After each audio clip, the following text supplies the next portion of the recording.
Bonjour et bienvenue dans Lyon Décideur. Les MOOC ont le vent en poupe. On en parle aujourd'hui avec Olivier Fronteau, co-créateur du MOOC 7, qui est notre invité cette semaine.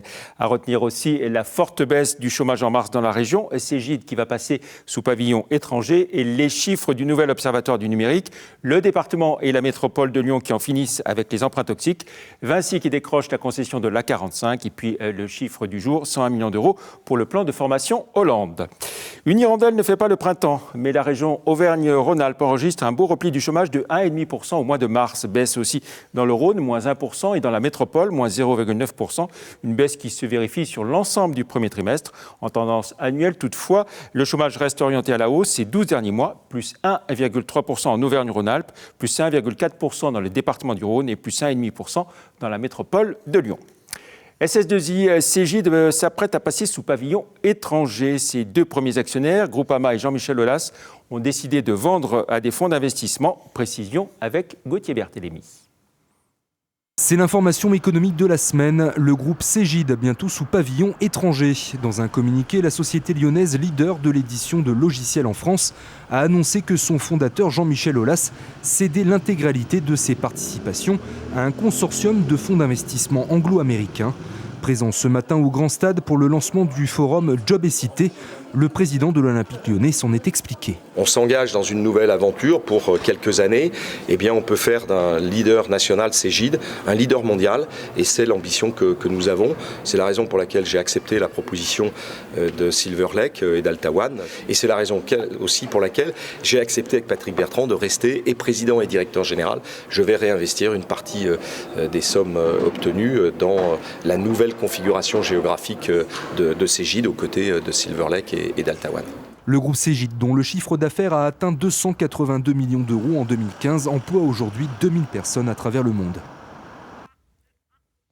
On reste dans le secteur avec les premiers résultats de l'Observatoire de la filière numérique en Auvergne-Rhône-Alpes, créé à l'initiative du cluster numérique et de EY, l'ex-Ernst & Young.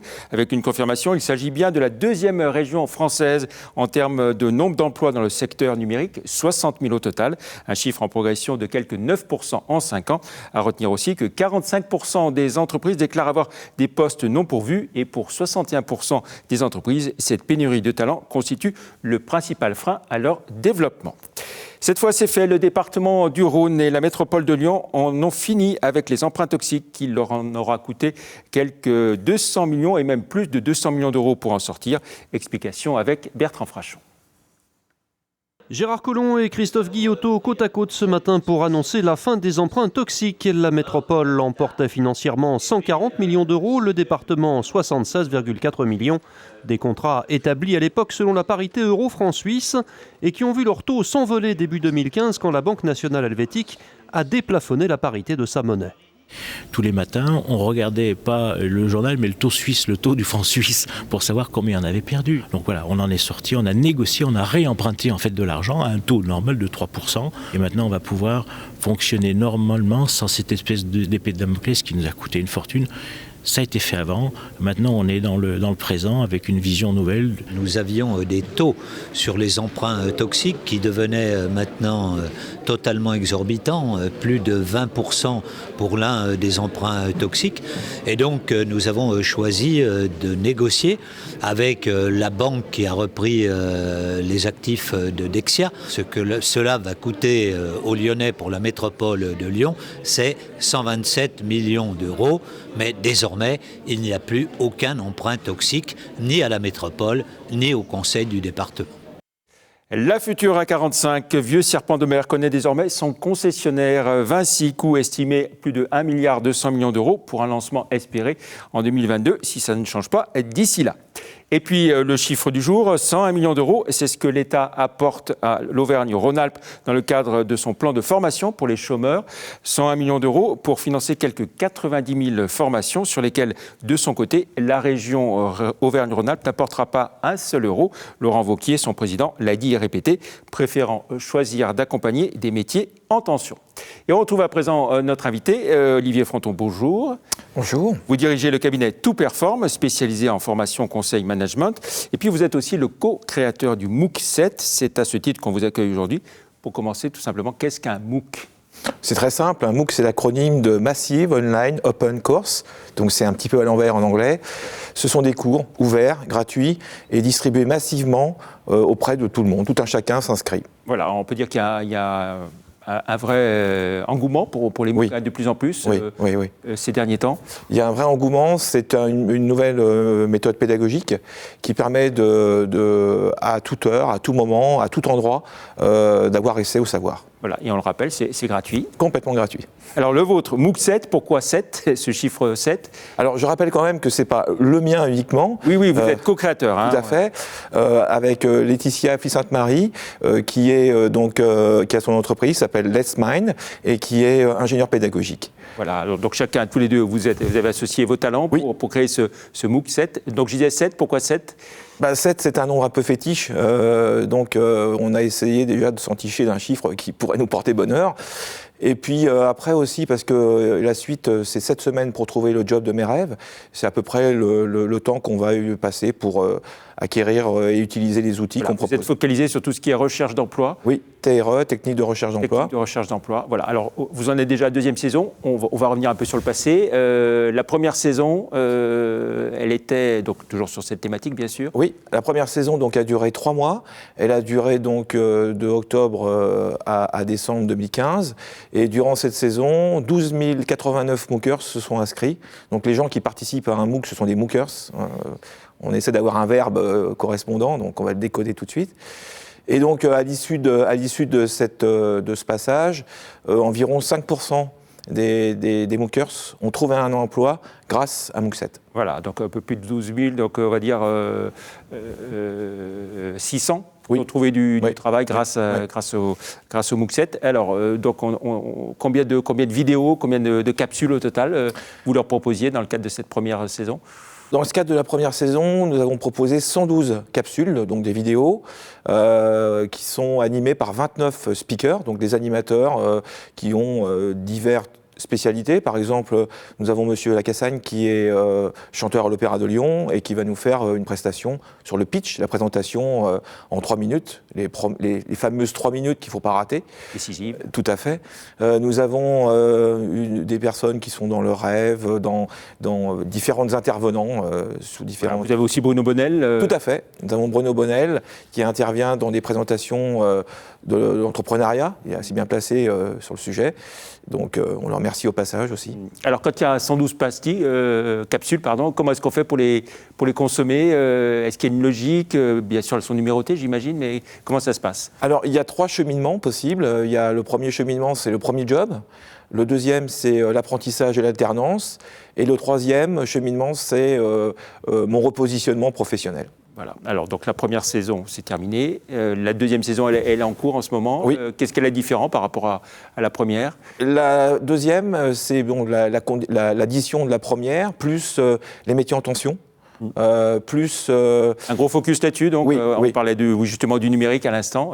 Eh oui, je crois qu'on est en plein dans l'actualité. Donc les métiers en tension, nous avons aussi tout ce qui va être au niveau du rapprochement de l'entreprise. Beaucoup de gens se font une idée d'entreprise et nous on va leur donner des outils pour simplifier ce rapprochement. Et puis après donc aussi on est parti sur une approche linguistique avec toutes nos capsules vont être traduites en anglais. Pour pouvoir donner des outils à nos jeunes qui décident d'avoir une expérience étrangère, de développer cette... Alors, première saison, vous avez dit 112 capsules. Deuxième saison, combien de capsules? On va être sur 140. Aussi, oui, même plus encore. Ouais. Voilà. Et vous réfléchissez déjà à la 3e saison? Oui. La 3e saison se passera à la fin de l'année 2016. Et là, nous aurons à intégrer tout ce qui sera sur le handicap. On a encore des sujets, on a encore à développer sur le sujet. Voilà, vous travaillez avec différents partenaires oui. Dans le cadre de ce MOOC. Des partenaires vidéo. À noter que nous avons développé notre plateforme. Ça, c'est aussi un challenge.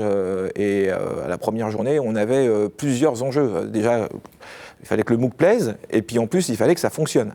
Ça s'est bien passé. Voilà, alors ces partenaires, on va les citer. Alors oui, les très principaux.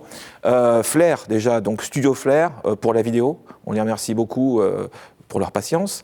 Windy, une société qui a développé justement cette plateforme, qui en a même fait son développement commercial. Hein, ce sont tous des startups lyonnaises. Je tiens aussi à préciser que cette aventure n'aurait pas pu se faire ailleurs qu'à Lyon.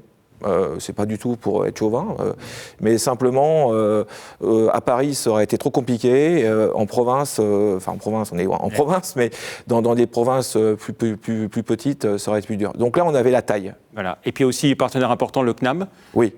Alors je tiens à remercier le CNAM, Olivier Marion, les Compagnons du Devoir et du Tour de France, Jean-Paul de Cressac, l'université, la Fondation universitaire de Saint-Étienne, toute l'équipe d'IRAM qui a joué tout de suite. Et puis là, on a un nouvel entrant, la Chambre de commerce et d'industrie Rhône-Alpes, qui nous amène tous leurs intervenants. On a tourné mardi. Toute une journée avec 5 nouvelles capsules. D'accord. Est-ce que vous arrivez à avoir un contact physique, je dirais après, avec les MOOCers ou pas du tout? Alors justement, le MOOC en soi, c'est un prétexte. C'est pas une finalité.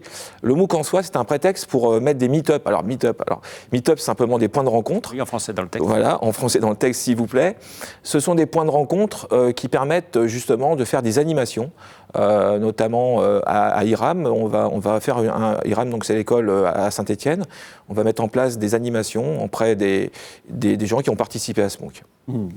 Donc ces contacts, ils sont pris directement par les MOOCers avec les différents speakers Ça dépend. Soit ils sont à leur propre initiative, ils se rencontrent entre eux, ou aussi par rapport à nos partenaires, nous faisons des événements avec une date, avec un lieu, et nous animons cet événement. Oui. Quel est le modèle économique d'un MOOC? Ça se passe comment? C'est une très bonne question. Les 2 premières saisons, pour qu'il y ait un modèle économique, on appelle ça généralement un business model, oui. Il faut simplement un budget. Oui. Et là, notre budget couvre la prestation, le paiement des prestations de nos intervenants. Après, nous... On va dire quoi? C'est les 2 sociétés, les 2 créateurs qui sont les mécènes en quelque sorte? Oui. Pour commencer? Clairement. Alors, on est modeste, on ne se nomme pas comme ça, mais oui, on est mécène, oui, tout à fait. Et très bien. Bon, l'avenir, donc c'est préparation de cette 3e saison? Oui. Alors l'avenir, très concrètement, on a besoin d'autres partenaires. Hein. On est encore ouvert à d'autres possibilités. On est en discussion notamment avec la région. On a eu un très bon accueil de M. Laurent Wauquiez. C'est en cours, donc... je lance un gros clin d'œil.